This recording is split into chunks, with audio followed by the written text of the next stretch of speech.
You guys might remember from way back in the day when we were talking about tissue types that blood belongs into the connective tissue type, right? So as you may remember, connective tissue, so what are some of the features of a connective tissue? So connective tissues broadly bind and protect. How does blood bind and protect the body? Number one, how does it bind?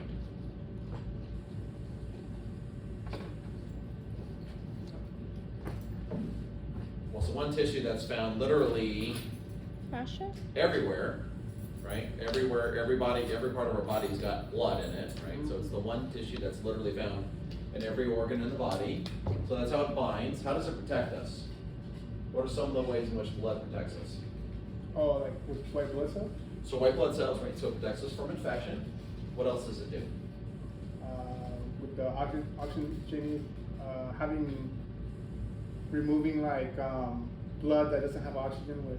So waste products like carbon dioxide, other waste products from the body. So it does that. How else does blood protect us? Would you say that it helps carry like water? Like So it helps water? carry nutrients, water, nutrients, other kinds of things. What else? How does blood protect protect us from what temperature changes? Oh, it like thickens, right? Well, it can, right? So for example, what happens if it's really cold out? What does our body do? Sugar. Pulls away from like extremities So that are not extremities to keep our necessary. right to keep our core organs going, right? We can afford to lose a pinky, we can't afford to lose our spleen or pancreas. Well, we can't afford to lose our spleen, but we prefer not to. Right? What happens when it's hot? We move blood more towards our extremities, towards our skin, right? So we sweat more, things like that, right? And then also, what happens if we cut ourselves? As a lot of us discovered when we tried to do our blood type, just a couple It'll of clot, trying to close itself. Right, so clotting, all of that, right? So we Isn't the point to also flush out infection? Like flush out infection, things like that. That's kind of where the concept of like a good bloodletting comes from, right? So, right, so it used to be, we had a good bloodletting and things would get better. Right, and there's actually some evidence to support that if, for example, you've got an infection, right? So that's kind of the concept behind like you got a boil, right, or a cyst or something like that. You lance it, right, and you get rid of all of the pus, and then you also get rid of some of the infection. Okay. So like any connective tissue type, it has a acellular matrix, which would be the fluid, and then you've got like cells embedded in it. So we've got what are called the formed elements. The formed elements would be the red blood cells, white blood cells, platelets, and the plasma. So the plasma is the fluid without the red blood cells in it. So that's going to include things like glucose and amino acids and other kinds of things. It's going to be roughly straw colored in color. Right? The average adult is going to have about 5 liters of blood. Right? This is going to be an average. So a very small person might only have 4 liters, where a very large person might have as much as 6 to 7 liters. We do find that certain groups of people have more blood. So for example, the Inca Indians who live way up in the mountains in Peru, they have about 6 liters of blood, and so do the Sherpas, the people that are indigenous to the Himalayas. They also have more blood, right? So they also have unique adaptations that allow them to better adapt to living at very, very high elevations. So Is that the whole reason why they have more blood? that's because they got genetic adaptations. Like, how does that help though? Like, More oxygen carrying molecules to better, So like, what's the highest elevation you guys have ever been to? Flagstaff. Colorado Flagstaff. Springs. Huh? Colorado Yeah, it's Springs. like- Colorado Springs. Okay. So most of us, 7,000 to 8,000 feet is pretty high up, right? I've been over 10,000 feet. There's a couple places in Colorado where it's over 10,000. My sister lives in Colorado Springs. Her house is about 7,000 feet, so she's there at 7,000 feet all the time. But so for example, there's a city in Colorado Springs called Cripple Creek, and it's almost 11,000 feet up. In fact, there's an ice cream place there called 2 Mile High Ice Cream, because it's literally 2 miles up in elevation. So like the Sherpas and the Incas There are remote villages up in the Andes Mountains that are 10, 11, 12,000 feet up. Same thing with the Sherpas, right? There's villages there that are 10 or 11,000, sometimes 12,000 feet up. Base camp for the for Mount Everest is like 17,000 feet up. You okay? Will your body adapt if you spend a significant amount of time? Yes, your body will adapt to it over time, but they do have some genetic adaptations.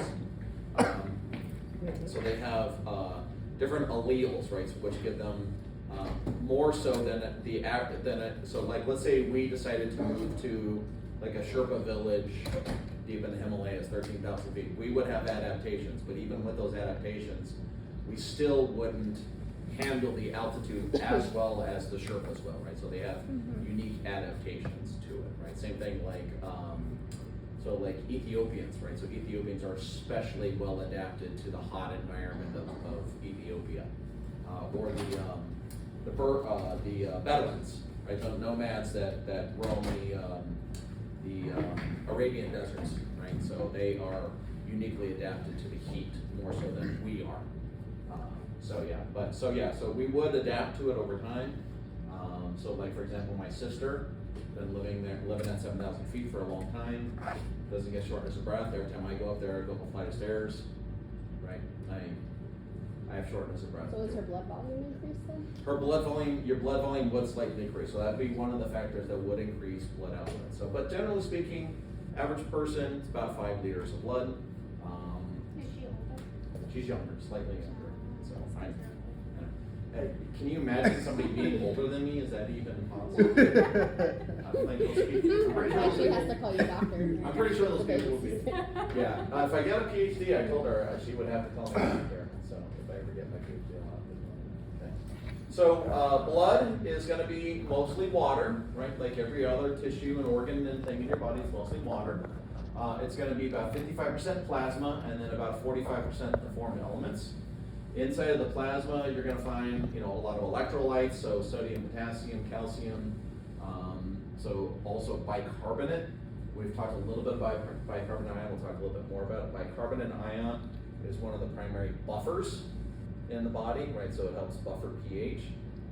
So you may remember when we were talking about pH way back in the day, talking about like, drinking like those alkaline waters, like those pH 9, pH 10 waters, does literally nothing for you, because the second you consume it, and first off, it's going to get neutralized by the acid in your stomach, and the second it enters your bloodstream, it's going to get neutralized, right? So your blood will go to tremendous lengths to stay at around 7.4 for a pH, right? And that's part of why it's that bicarbonate ion.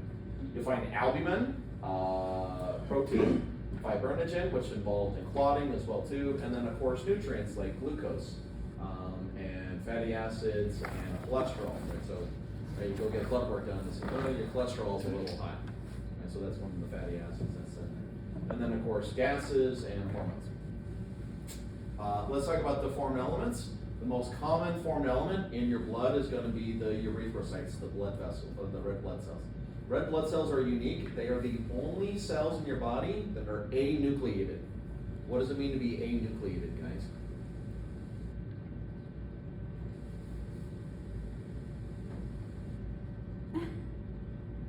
What does, in Latin, the prefix a mean? So, It's like singular, but also kind of reproduces itself without good guess. So what would be a theist? like atheist. So what would you call it? A theist, not an atheist. Oh. Somebody said I'm a theist. But what would a theist be? Anti? No. So a theist would be somebody that believes in a god, right? Oh. Right. And then the opposite of that would be So like, atheist, right? like without. Without, right? So anucleated would be without a nucleus, right? Mm-hmm. So yeah, so like avascular, right? Not having vascular, vascular system, things like that. Okay. So they don't have a nucleus, right? The reason why they don't have a nucleus is because their main function, actually, their only function is to carry oxygen. So they shortly in development they eject their nucleus so that they have more room to carry oxygen with those hemoglobin compounds, okay? So they are anucleated. You should have roughly 5 to 6 million per cubic millimeter or milliliter of blood, so you have a lot of them in there. Women, especially women of childbearing age, typically tend to be borderline to actually anemic. Why is that? Is it because all their Menstrual nutrients? cycle disease. Primarily the menstrual cycle, right? There's also some hormonal factors. So for example, testosterone increases red blood cell count, things like that. And then you got the white blood cells, which we talked a little bit about in lab, and we're going to talk a lot more about today in lecture. So we've got the three. So we got the so we got granulocytes and agranulocytes. So granulo would mean that they are granular, right? So they look grainy, right? And then we've got the agranulocytes, which are going to look like just one big solid blob, okay? So the three granulocytes are basophils, eosinophils, and neutrophils. You may remember, right? What's the suffix phil, P-H-I-L, mean?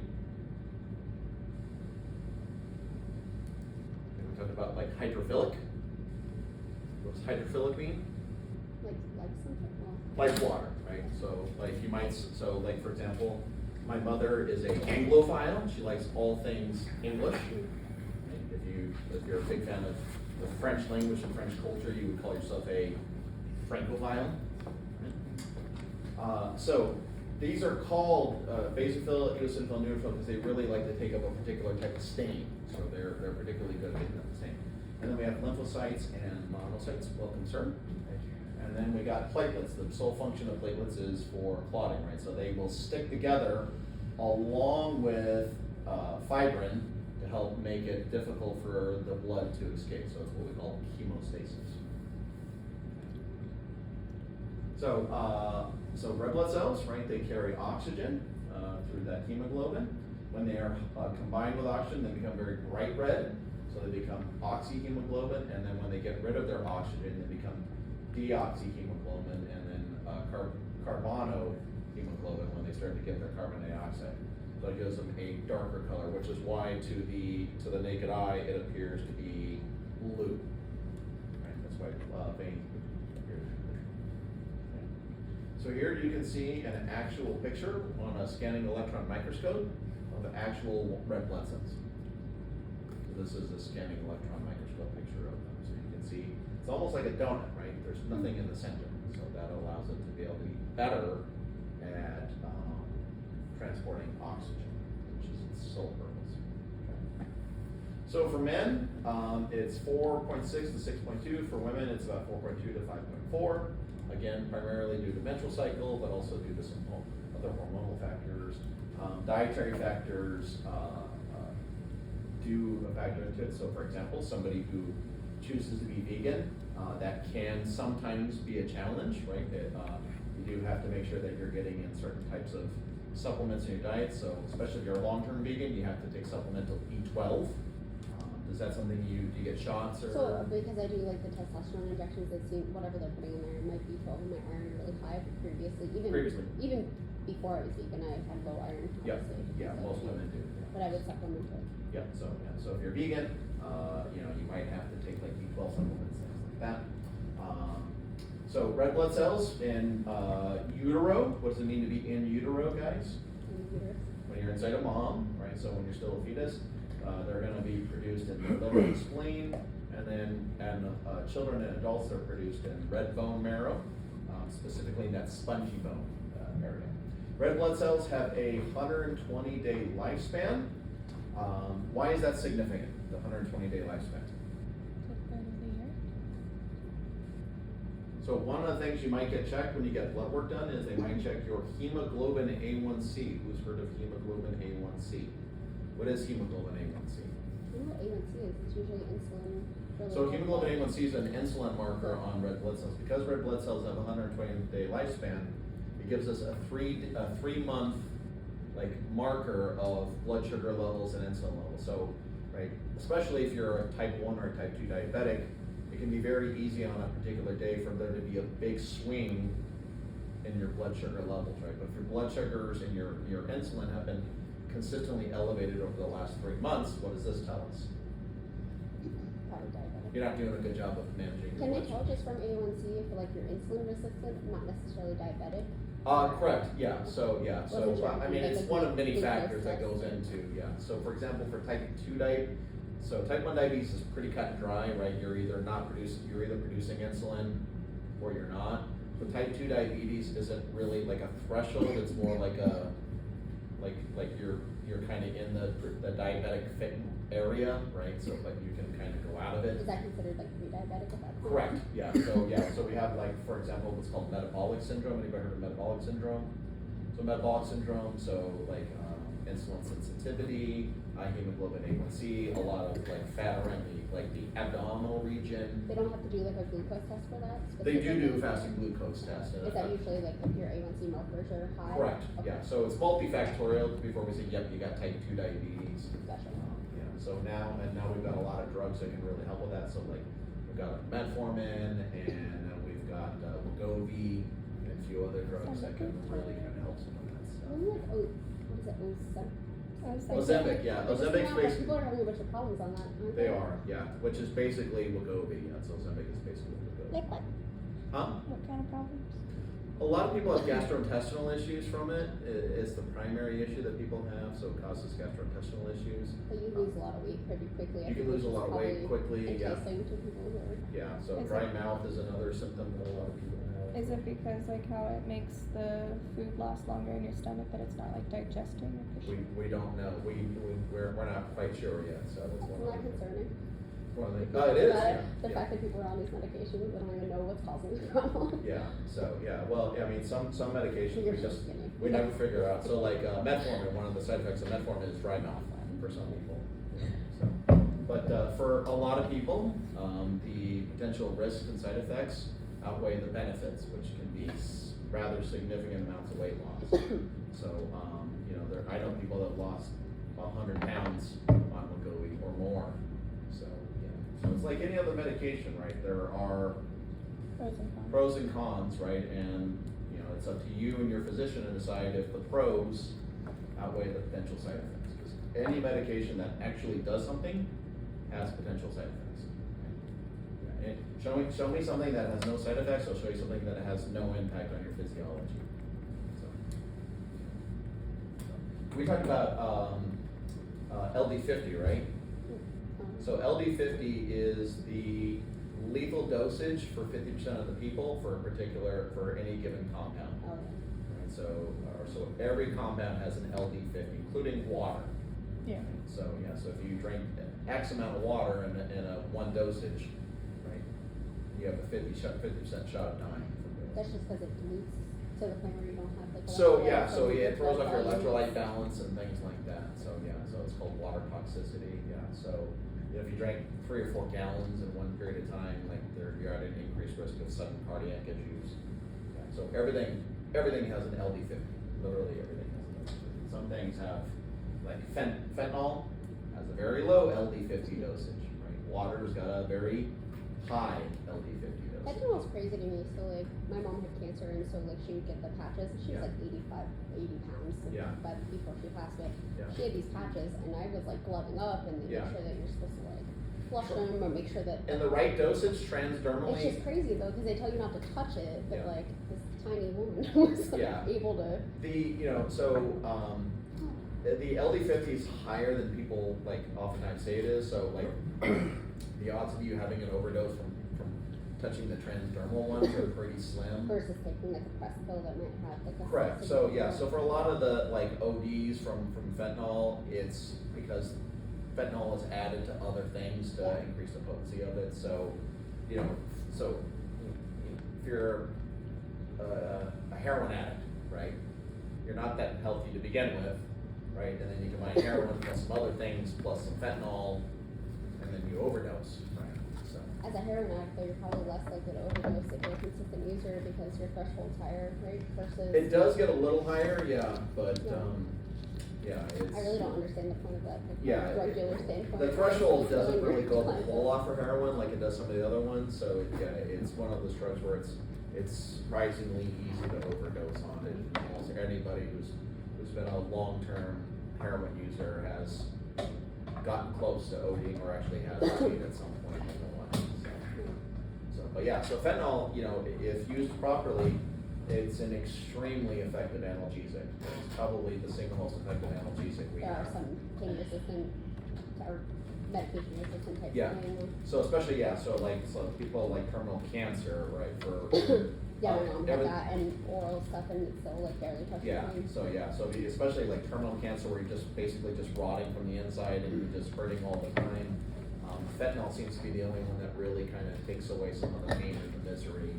So, yeah, it's also like one of the few ones that will actually help like acute radiation poisoning as well too, so, yeah, so. It's, but again, like everything else, right, it's got pros and cons to it, so. You can't put the genie back in the bottle once we figured out what it can do, so. But it's still killed less people than Oxy has. So Oxy is still probably the number one out The there. problem is they're putting fentanyl and oxy now too. Yeah, so. All right, so like everything else, right, so red blood cells work on a negative feedback loop by utilizing a hormone called erythropoietin, which is produced by the kidneys, which is a detection of low oxygen levels. This is why, for example, if you were to move to Cripple Creek, Colorado, or Nazca, Peru, or move to Kathmandu, right, you would start to see a significant increase in red blood cell production because your body would adapt to the hypoxic nature of living at a high altitude by making more red blood cells. So there are kind of three ways, there's a couple of different ways in which we can raise red blood cells. So number one, you can live at altitude.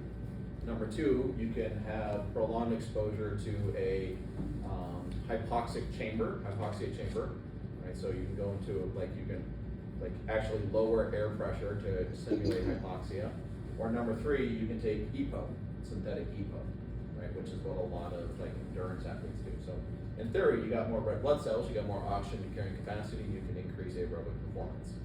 So EPO has long been the PED of choice for endurance athletes, so marathon runners, cyclists, things like that. So partially, lots of one of the drugs that Lance pretty much took everything. Yeah, like you'd have to handle Lance's blood with like a hazmat suit, get some stuff in it. Is that why athletes will actually go to higher altitudes in order to train to be Correct. more effective? And Correct. Yeah. So a lot of some athletes will live at altitude, but so here's the downside of living at altitude. When you live at altitude, you're able to have a lower training ceiling, right? Because you can't train as intensely because you're at higher altitude. So we have a saying in sports performance for endurance athletes: live low, train high. Right, so you want to live at low altitude but train at high altitude. So for example, live high, train low. Live high, train low.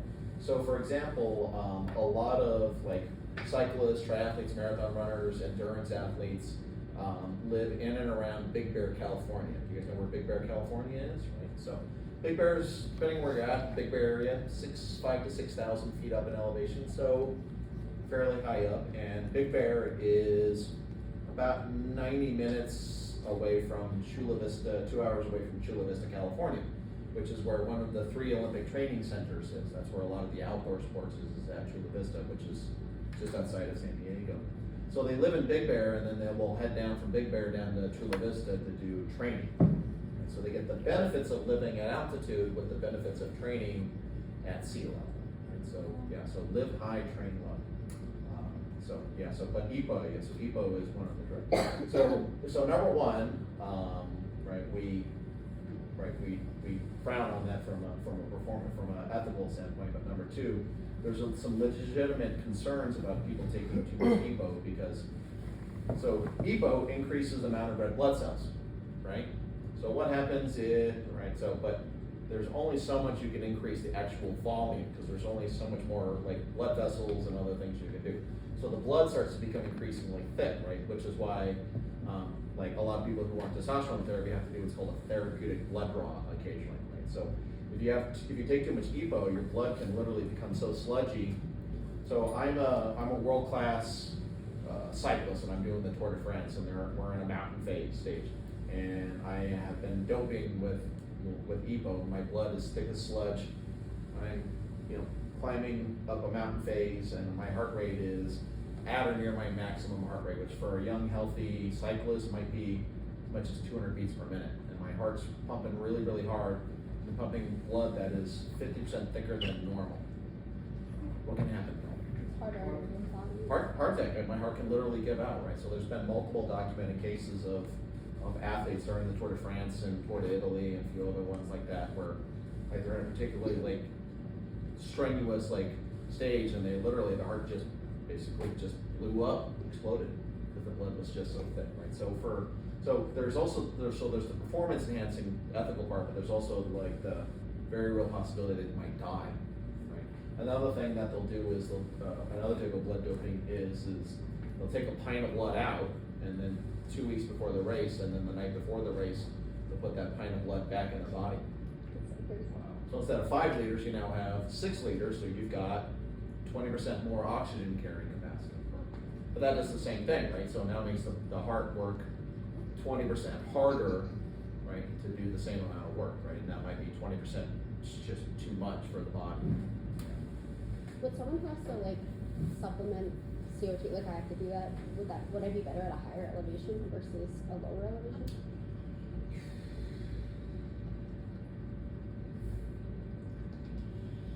Honestly, I don't I'm not know. living in Colorado, but Yeah, just yeah, out of honestly, don't know. curiosity. Well, I mean, we've got some, Flagstaff is almost 8,000 feet up, or Alpine Lake, in Arizona, that's almost 10,000 feet up, so that's pretty, but yeah, I don't know. So then there's also vitamin B12 and folic acid, so B12 only comes from, animal sources, so if you are vegan, you would have to get supplementation of B12. You don't really need a whole lot of B12 in your diet, so unless you're a vegan, and you go to the doctor and the doctor recommends like B12 shots to help with like boosting energy, complete waste of money, because you're already getting, you eat any amount of red meat, you're getting more than enough B12 in your diet, you don't really need any B12 in your diet. So, yep, eggs are red meat, you eat any amount, like 1 serving red meat a week, you're getting all the B12 you need. Can you overdose on B12? You can, it would be extremely difficult to do so, we'll talk about that when we get to nutrition, but B vitamins and C vitamins are what are called water soluble. So you would basically like have to like inject like your body's way for B12. Would you So sweat or pee them out, basically? you're gonna sweat and pee, you're gonna mostly pee it out. Yeah. Now vitamin A, D, and E, and K, absolutely, you can get in too much vitamin A, D, E, and K. Because those are. Has anyone ever overdosed on iron just from eating meat? In theory, probably, yeah. So. Yeah, someone who did that. Yeah, I mean, you'd have to eat like, a ton of meat, so, yeah, so, I mean, you have to eat like nothing but meat all the time, so. There's that carnivore diet, and then there's idiots like that guy, the Liver King. Yeah, that's what I was thinking of. Yeah, so how many of you guys know about the Liver King, right? So, he's a fitness influencer, and,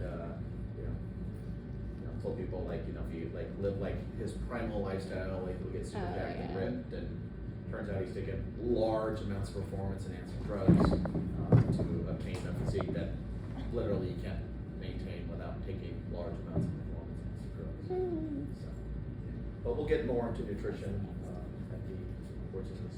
Okay, so red blood cells, short lifespan. Okay, they get recycled when they die. So we got macrophages in the liver and the spleen, which break them down. The heme is decomposed and recycled, and the hemoglobin, that which can't be recycled is turned into biliverdin, then bilirubin, and then excreted as bile. This is primarily what gives feces its color. Right? So probably close to half of what's in your feces. We'll get into poop in a lot greater detail when we get to the digestive system, but about half of your feces is old dead red blood cells, and heme has been converted into bile. Is that why when you swallow a bunch of blood, it changes the color as well? Exactly, yeah. So, or like anything, right?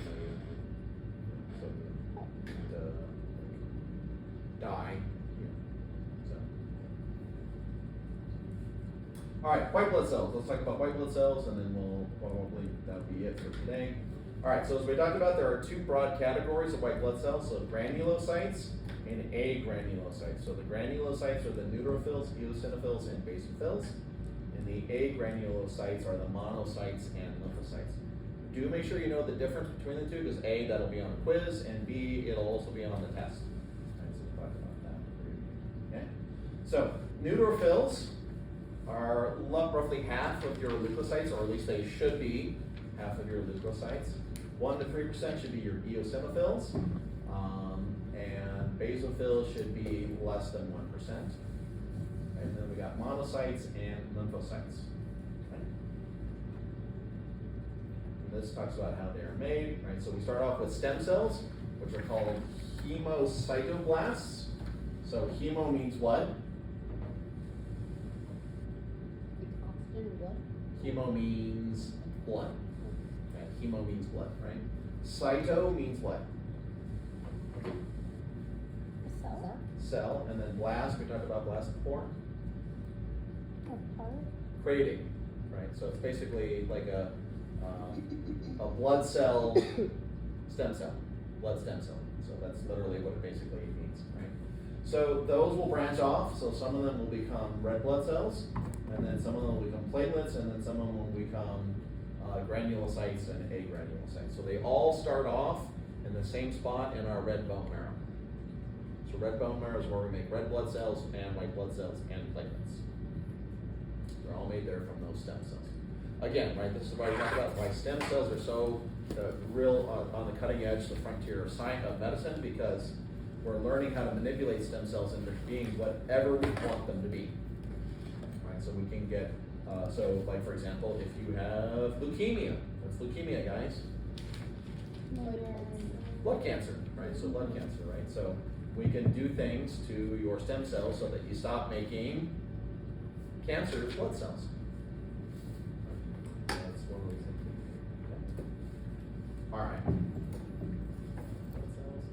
All right, so white blood cells, right? So especially, for example, leukocytes, they can squeeze between blood vessels through a process called diabetesis, attack bacteria so they can get into other areas. So leukocytes, also, once they attack, right, they kind of flatten out, right, and they stick together. So leukocytes is what causes pus. And so when you have pustules, that's basically just a big accumulation of leukocytes. Now, sometimes, right, it gets too gunked up with leukocytes, and because there's too many gunked up old leukocytes, you can't get new leukocytes there to fight off the infection, and so that's where things like, you know, lancing and draining of like cysts and other like carbuncles and furuncles and other kinds of things can be beneficial to do. You should always go see a dermatologist to do that, right? Why should you not like excise those yourselves, like pop your own zits and stuff like that? And it spread the infection. Spreading the bacteria, right? You can actually push it down into the dermis as opposed to, you know, down to other regions. You know, most people don't do it right. So properly clean the area and all of that. Probably infected with more stuff. Just watch Dr. Pimple Popper. She'll tell you all about why it's a bad idea to do it. Maybe here watch Dr. Pimple Popper. It's a great show. Okay, so here's what the different white blood cells do. So neutrophils and monocytes. These are phagocytes. What does it mean to be a phagocyte again? Literally eat cell, right? So this is Pac-Man, okay? Eosinophils are involved in moderate allergic reactions as well as defend against parasitic infections. Basophils migrate to damaged tissues and release histamine, promoting inflammation, and heparin to inhibit blood clotting. So if you have like an infection or you have a sprained ankle, right, this is what's going to cause a lot of that swelling, which is going to lead to healing of tissue, okay? And then lymphocytes do specific immune reactions. We're going to talk a lot more about that when we get into the immune system, the lymphatic immune system here in a little bit. Okay? So, it's important to understand what these things do. So, for example, Chris goes to the doctor, says, "Doc, I'm not feeling well. I've got a cough. Not feeling very well." They do take Chris's blood, and he's got a high eosinophil count. And the doctor says, "Have you had any like flood damage in where you're living?" I said, "Yeah, as a matter of fact, yeah, we had a water heater burst and we ended up with a lot of flooding." right? Why might they suspect water damage if he's got a high eosinophil count? Responsible. There might be black mold or something like that going on, right? Or, so for example, most high school and collegiate wrestlers will have an elevated eosinophil count. Like a master gross. Yeah. Because ringworm, right? So most wrestlers are at some point are going to get ringworm, right? That's pretty much just a thing that happens if you're on a wrestling team. One kid gets ringworm, next thing you know, everybody's got ringworm, right? So any type of exposure to like molds or parasitic infections, you're gonna have an elevated eosinophil count. If you have neutrophils or monocytes, you know, that might also be some type of pathogenic infection. So for example, COVID, right? So COVID and the 1919 flu epidemic had a couple of things in common, right? So one of the things it had in common was part of what made both of them particularly lethal was the fact that, so did you guys might have heard at some point it caused a cytokine storm. You ever remember hearing something like that?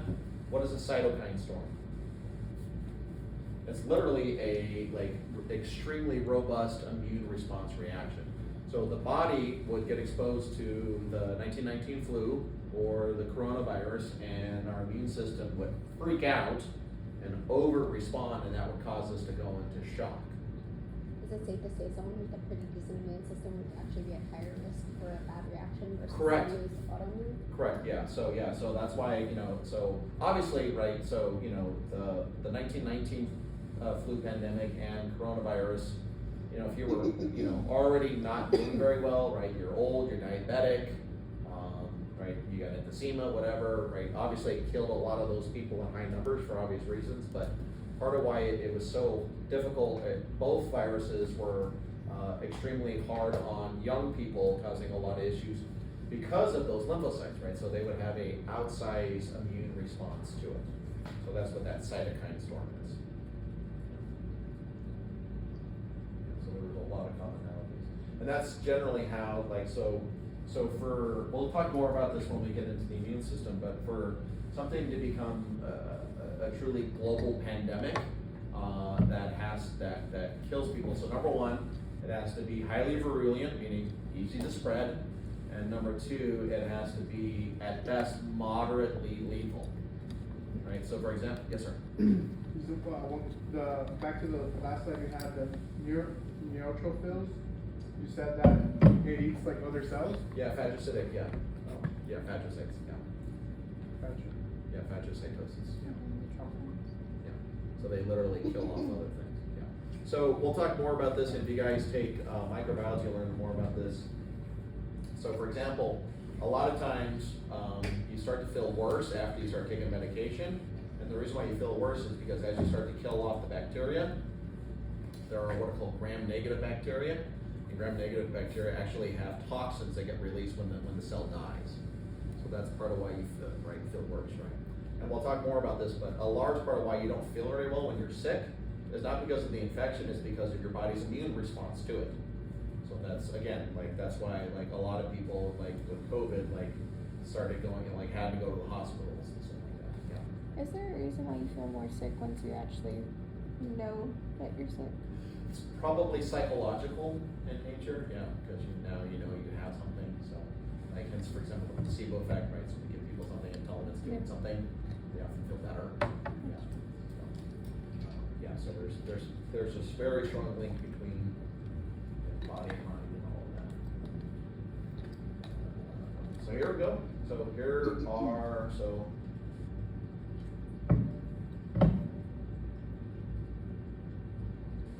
red staining, multiple lobes, deep red stain, bilobe, and then a few granules, right? So we've got,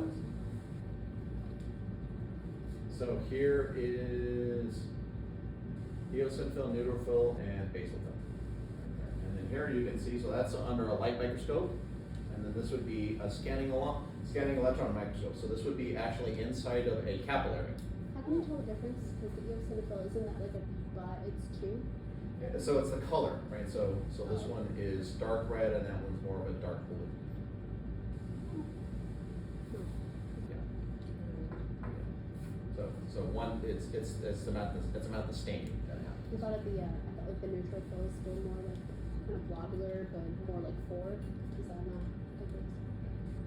So neutrophils have red staining, eosinophils have deep red staining, and basophils stain blue. So it's not really about the makeup of it, the shape of it? So the multi-lobe one is going to be neutrophils. The easy way to tell the difference between eosinophils and basophils is eosinophils are going to be really dark red, basophils won't be as dark red. Yeah, so don't really sweat it. I'm not going to make you guys like know the difference between them, like what they look like. So if you were taking, so can you see how this one is kind of a darker red color than that one? That one looks lighter to me. I would say when you put them next to those two, one kind of looks lighter on the left, Seems like the but then I lightest feel one. like it's like the dress. Yeah. Yeah. I also know because I put together the slides. Okay. So, and then here you can see this is from a scanning electron microscope. So here, this is an actual picture of red blood cells and white blood cells. So this is what red blood cells, white blood cells actually look like in 3 dimension. It's cool. Yeah, so that's an actual 3 dimension versus this, which is 2D because you're smushing it down on hand glass. And we talked a little bit about this. Okay, so so go and see the doctor, and you get a CBC, complete blood cell count. Right, so normal cubic milliliter of blood should contain 5,000 to 10,000 white blood cells. Leukocytosis would be an excessively high number of leukocytes, and then leukopenia would be an excessively low. Right? So leukocytosis was just one of 2 things. It would be the two things: leukemia or systemic infection. Right? So if you had, like, for example, septicemia. What's septicemia, guys? Septic in your blood? Right, so your blood is highly infected. So if you had septicemia, we would expect you to have a very high white blood cell count because your body's desperately trying to fight off the infection. Then leukopenia would be caused by various different conditions. So for example, AIDS, exposure to radiation can also cause leukopenia. Matter of fact, this is one of the side effects of chemotherapy and radiation. Right? So if you have And they have to do blood work like really frequently in between? yeah. So like, for example, one of the groups, like during the pandemic, we said, stay home at all costs. Like if you as much as humanly possible, was cancer patients, right? So, because they were especially prone to, right? So that's, for example, that's why we have things like herd immunity, right? So cancer patients are more likely to get things like measles, mumps, rubella, COVID, the flu, and then not be able to fight it off very well. So this is why one of the first things we're going to do when you go to the doctor and say, I don't feel very good, is the doctor's going to check your blood work, because it's a very low invasive way to kind of get a peek under the hood of what's going on. So again, right, so if your white blood cell count is high, but it's specifically eosinophils, right, maybe you've got mold in your house. Okay? So it gives you a lot of keys of blood cell. Okay? Then we got blood platelets, which are made from megakaryocytes. Their job is to stick together to increase clotting. So that's part of what we call hemostasis and hemodynamics. So a normal count will be anywhere between 130 and 360,000 platelets per cubic milliliter.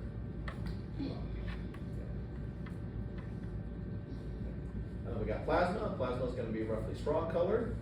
So plasma is what happens when you take the foreign elements out. So the red blood cells, white blood cells, platelets out, everything left over is going to be plasma. Okay? It's going to have gases, electrolytes, and it's going to have nutrients, and it's going to maintain pH balance, electrolytes, all that kind of stuff. And again, it's mostly water. Okay? So you have plasma proteins like albumin. The main function of albumin is to maintain osmotic pressure. What's osmolarity, guys, or osmotic pressure? We talked about that. Water pressure? So we're talking about water follows solute, right? So we wanna encourage water to return back to the capillaries. And one of the ways we do that is by having albumin, which is a solute inside of our bloodstream. So that pulls water back into the capillaries so we don't end up with edema. Right? So that's the main function of albumins. That's what it is. So make sure you know that, because there will be a question about albumin on the next exam. then we got fibrinogen, which helps with the platelets to help in, create clotting. So here's some of the stuff you find in plasma. So electrolytes, sodium, potassium, water, proteins, waste products like lactic acid, CO2, other things, creatinine, which is a metabolite of protein metabolism, nutrients like vitamins and minerals and hormones, gases, specifically N2, O2, and CO2, and a little bit of carbon monoxide, and then the main proteins, albumins, globulins, and fibrinogens.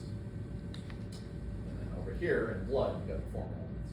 So take the form elements out, you got plasma. That's all plasma is that's why it doesn't matter what your blood type is for donating plasma. What's the purpose of plasma donation? Like why do we have stores of plasma?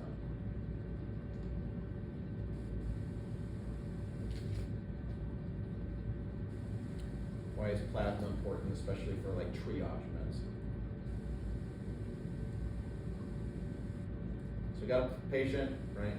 Traumatic injury, severe blood loss. What's our primary concern at this moment in time? To clot their blood? Or like, Make sure that they didn't die from what? Shock due to insanguination, lack of blood, right, in the body, right? So what do we need to do? We need to just pump up the volume of blood and fluid in their body right, so make sure the pressure doesn't go so low that they go into shock, right?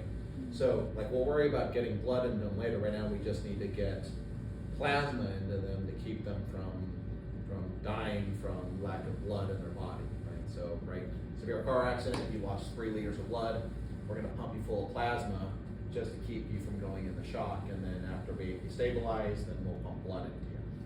So that's the main function of plasma, is to do things like that, so prevent insanguination, which is the technical term, bleeding to death. Then you find nutrients and gases. Water and oil, mix or don't mix? Don't mix, right? So in order to get lipids, which are oils, through the body, you have to carry them in special protein carriers called lipoproteins. We've got 4 different lipoprotein carriers to help move lipids through the bloodstream. So we've got HDL, which stands for high density lipoprotein, LDL, which stands for low density lipoprotein, VLDL, which stands for very low density lipoprotein, and then chylomicrons, which primarily take lipids from the gut wall and immediately into the bloodstream. It's related to cholesterol. That's cholesterol. So that's specifically what cholesterol is. So when someone says, right, your cholesterol, right, your HDL is high, that's what we're talking about. So HDL is your lipoprotein that carries fats in your blood. And then we also have triglycerides, which are basically the chylomicrons. Okay? And then you have some non-protein nitrogenous substances, specifically urea and uric acid, which are byproducts of protein and nucleic acid catabolism. If you have too much uric acid in the blood, it'll accumulate together and crystallize, and oftentimes get stuck in joints. And for reasons we still don't understand, it particularly likes to get stuck in your big toe, causing a condition known as gout. So it'll crystallize and then it'll get stuck in your joints, and it's really and then we got our electrolytes like sodium and potassium, bicarbonate, which helps with pH, all of that. All right, that's a perfect place for us to stop. So we'll talk about hemostasis on Thursday. All right, what's the quiz going to be on? the heart. The We're on heart anatomy. We're going to be doing a heart dissection on Thursday. What kind of heart? Huh? What kind of heart? It's going to be a sheep's heart. It's called sheep. Yeah. All right.